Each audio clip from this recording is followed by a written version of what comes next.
So between the horn and our guard, I'm going to have this piece. Well, I mean, it won't look like this. It'll look more like this one that I've done. This one's not done yet.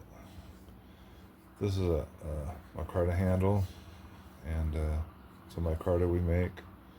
It's green, but I don't know if you can see, there's little brown strips.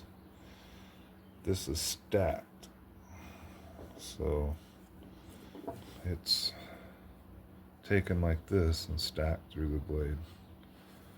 And that's a handle that I make. But so I take a lot of my scrap stuff. This is paper micarta, and then these are all G10 liner scraps. And I make a bunch of these little pucks, and this one's red and black, which will look really cool with that. And here's another piece of that antler. I think it'll look really cool with that and the brass. Yeah, I think that's going to look really cool. So, I mean, this won't be the same size as the brass. It'll be the same size as the handle. Anyways, I just wanted to share that with you. I glued this up. I've got some green and yellow. I've got all kinds of different colors, and I just take my scraps and make these and throw them aside. And every once in a while I'll dig through and say, there's one for my knife. So, yeah, I think that'll look really cool all together. Yeah. So I took this puck over the drill press and made a line down here about how wide the widest part of the tang is right there. And drilled 4 holes, and then I used my Dremel to cut out the spokes, smooth that out so I could get this to fit over the 1/8 inch tang, like so. And now I took a Sharpie and just kind of made a oblong circle around it so I could safely go in and take off what's on the outside of the circle. Once we have the handle and everything on there, then I can figure out how big I actually want the puck to be. And then so yeah, that's where we're at with that. With the blade, like I said, we're going to be going into heat treat. I got a couple more blades I'm going to finish up, and I'm going to finish polishing up on that brass. But I got a couple more blades I'm going to finish up, and they're going to go through the quenching and the tempering together. So, all right, let's get moving on. Well, it's been a few days, but we got the temper, and now it's going to be heading over. I checked these with my files, my Rockwell files, and we got about a 60-65, which isn't bad for a 52-100. It's actually pretty good. So still going to be easy enough to sharpen, but strong enough to and hard enough to hold a good edge, and has a little bit of flexibility to it, but still a strong, good strong knife. Now, it's not going to bend. If you stuck it in something and pulled down on it hard enough, you could break it. It'd snap, but it would have some flexibility before it snapped. So you can see the straw color all through, and that's what you look for when you temper. So the way I cycle them is 380, for 1 hour. Pull it, let it cool all the way back down to room temperature, then back up to 380, and then run it another hour. I don't put it in there cold and call the time that it takes to warm up an hour, because it could take 15 minutes. So I make sure it's back up to 380, and then time it till for an hour, another hour. So let's get this thing cleaned up. Let's finish off our bubbles and get a nice sharpened edge on this, and get this knife going. On the handle, I was playing with the handle, and of course I knocked part of the rings off of it, but that's alright. Put them back on later. You notice it's a different color. I used some leather dye. Came in here and just brushed it on a little bit with a rag. I just wanted to see. I kind of like the way it looks. Looks really good. I'm going to do a little bit more sanding on it, but I think after all said and done, it's going to look original. It's going to look real. It's going to look like it was fresh, I guess is the word I'm looking for. Fresh, real. It's definitely real. It is definitely real. So, yeah, let's get started on this one today. I want to get this one finished up. Here we go.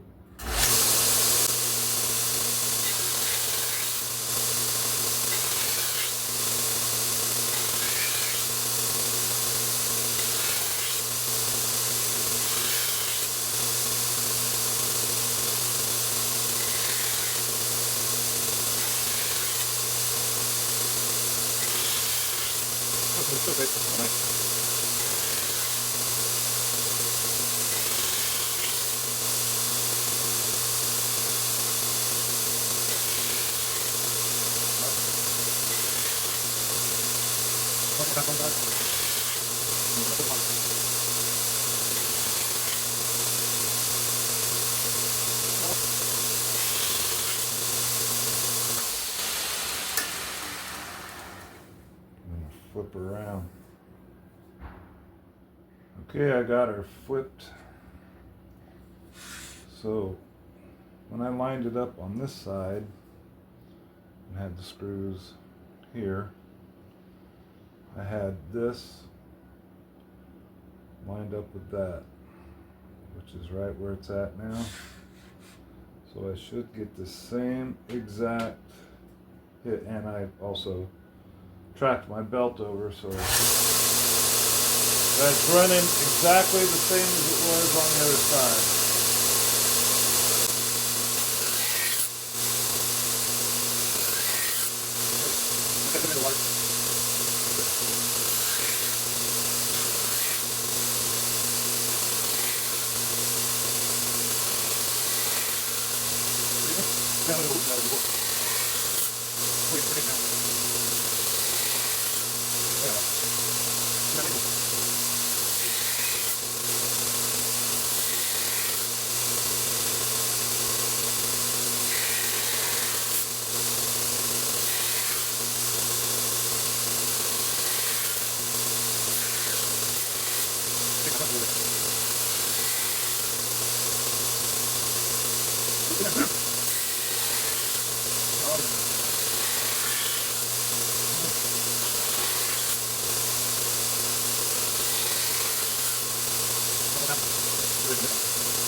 Take it over, round this up a little bit.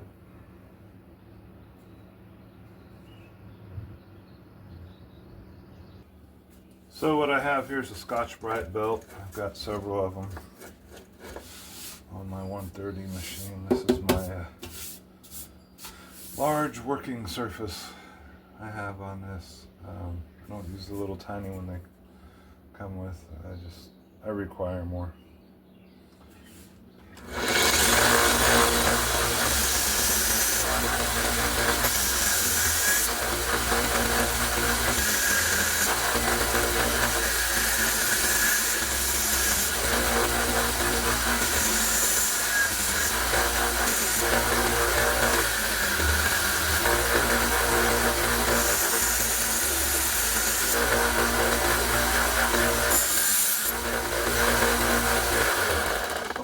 For now, we're going to go over to the next machine and start laying our bevels on there. So I made this machine about a year ago. Before I was doing all by hand and little, yeah. This has cut so much time out of that. It's unreal. So you can see we're starting with nothing. Just the 2.8 bevel we already had.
Okay, we got this one on here.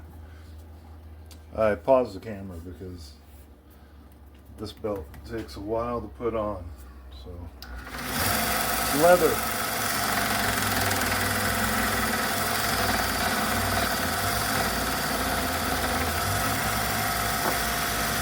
This is how we're going to get it much sharper. We're going to hone her in.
cutting paper is one thing, but if you can carve paper,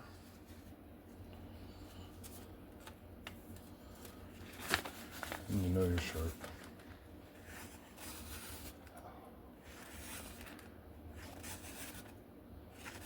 See all those little strings we're creating?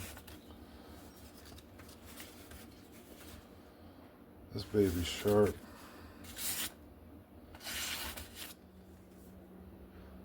Something I want to say about that leather belt.